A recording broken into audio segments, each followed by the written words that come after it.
Welcome to the Cat Kanavos Show, everyone. I am your host, Kathleen O'Keefe Kanavos, but my friends all call me Kat, so I hope you will too.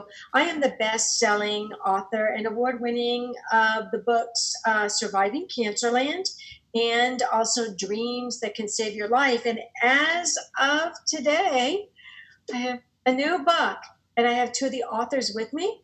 This book is Chaos to Clarity, Sacred Stories of Transformational Change. And we're going to be talking about that later on in the show, actually coming up pretty quick.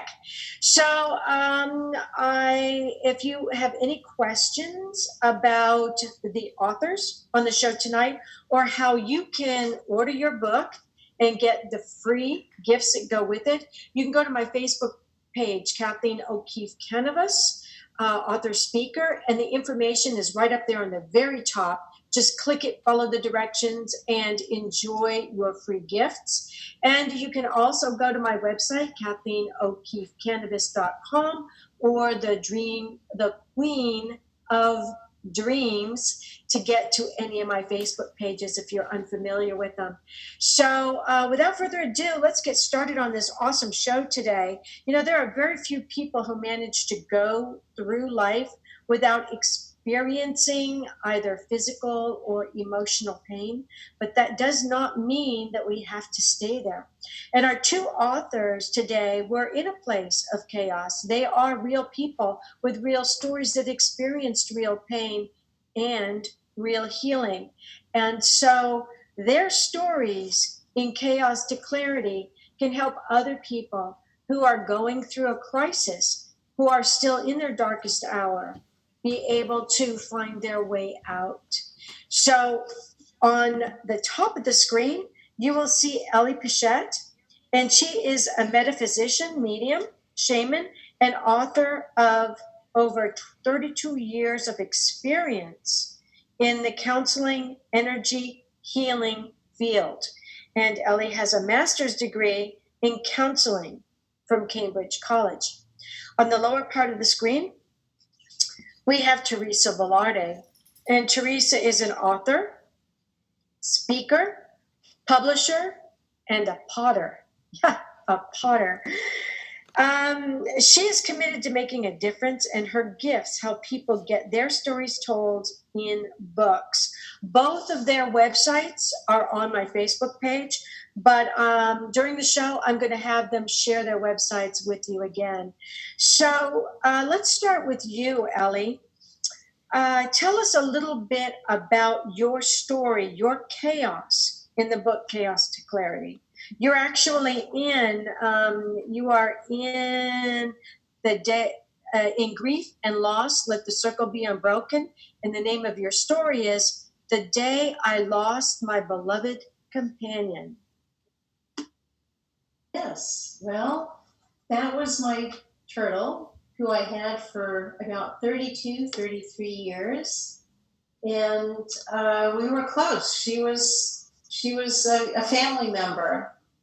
And when she got out from she went under the fence in the backyard behind the house, and she decided to have herself a little adventure. And I got really worried, and it was very stressful for the next probably 6 to 8 weeks until I discovered that she was safe and that she was in a good place. And so how did you find her? How did you discover that she was safe? Well, a friend of mine told me that she thought that she might have gotten into the only pond in the area. I was living on Black Mountain at the time, and it made sense because there were torrential downpours like I've never seen before. And I found out later that she was near a creek behind the house, and she slipped in the mud and got carried away. It was miles that she was carried, and she ended up in this pond. And this experience was so devastating for you. You actually broke out in shingles. Is that right? I did, and I've healed it before for clients that I've worked with. I was able to heal it in very quickly, well, like 1 or 2 sessions. But when it manifested for me, because I was in it, I lost my clarity and my objectivity. And that's the reason I'm successful with clients, is I can be clear and objective. Yeah, because you're not in their pain, you're not in their chaos, and you can give them a helping hand. Yeah. So, Teresa, one of the most striking comments that you had in your story in this book, Chaos to Clarity, is when you say you sold your soul for a wedding band. Tell us about that.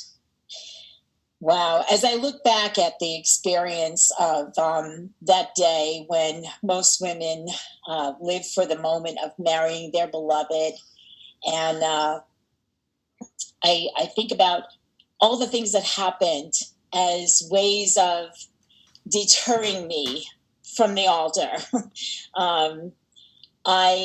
I think about the fact that the limo was late, the fact that my groom was high as a kite, struggled with alcohol and drug addiction, and the priest read the wrong readings. I spent hours and hours looking for just the right words.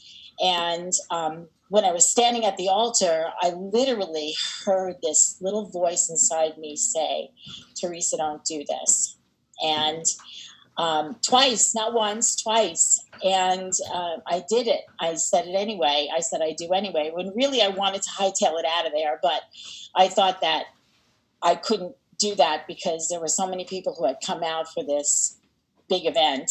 And I felt in that moment when I said I do, I felt like I had really sold my soul for that wedding band, that I had abandoned everything that I was, everything that I had become until that point.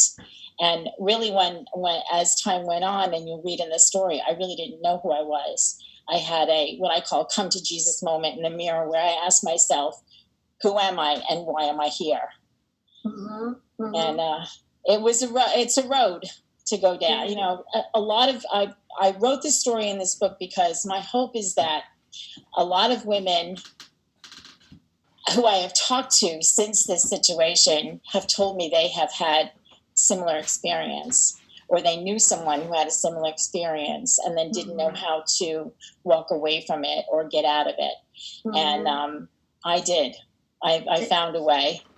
Well, you had to wait until you were actually backed up against the wall and you had a do or die moment. You realized that your life was in danger, and so was the life of your child. We're going to come back and talk about that, but I want to go back to Ellie. Ellie, what happened the very last time that you saw little Ellie? You went down looking for her, being the loving mother. You could not let your shell baby just disappear and not know what happened to her. And so what happened?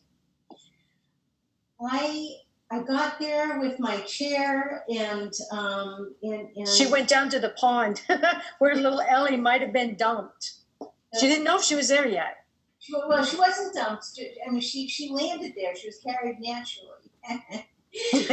She was naturally dumped in there by all the torrential rains. Oh, it was pretty amazing the way the story turned out. But at the time, I was hoping to connect with her and see that she really was okay. And as soon as I set up my chair in a certain spot where I felt she was, I saw her little head. It was like divine connection. Her little head poked up with her little eyes blinking, and we had that connection. And it didn't last that long, maybe 20, 30 seconds, but it made a huge difference for me to know that she was okay. And Teresa, what did you do to come to terms with the fact that you had to come to terms with the fact that you couldn't stay in that marriage?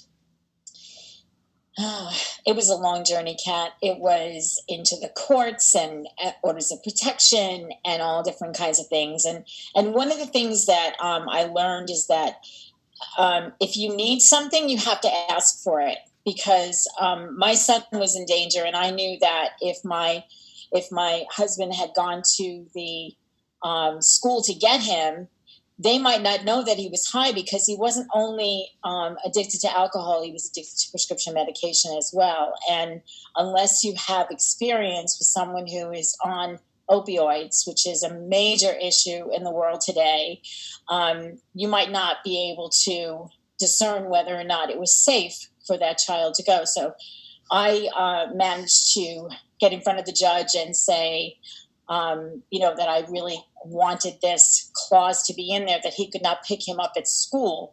And I asked for it. That the legal aid person, the student that was there, said, he's not going to give that to you. And I asked, and I got what I asked for. And I truly believe that that was like the first step to trusting something, trusting God again, because I felt that day that I said yes, when I heard what I've come to believe is God in my heart say, don't do this.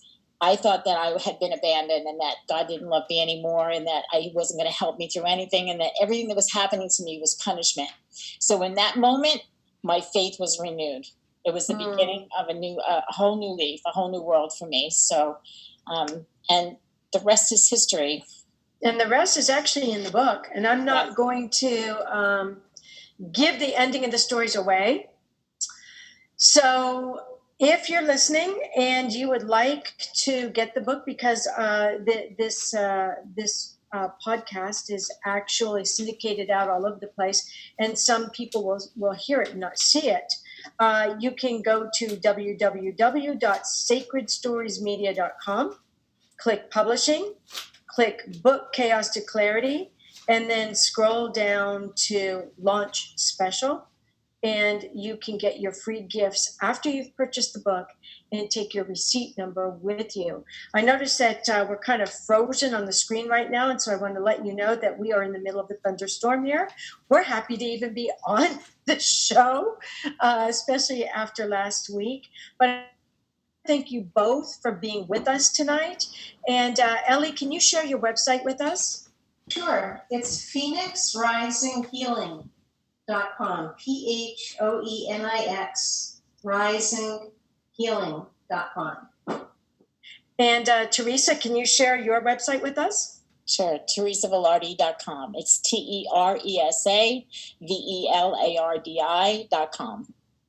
And again, I know our screens are frozen, and I look like I am meditating on my screen. My eyes are closed. I look like I've gone to sleep, but I haven't. You can hear me talking. So you know that I am still awake.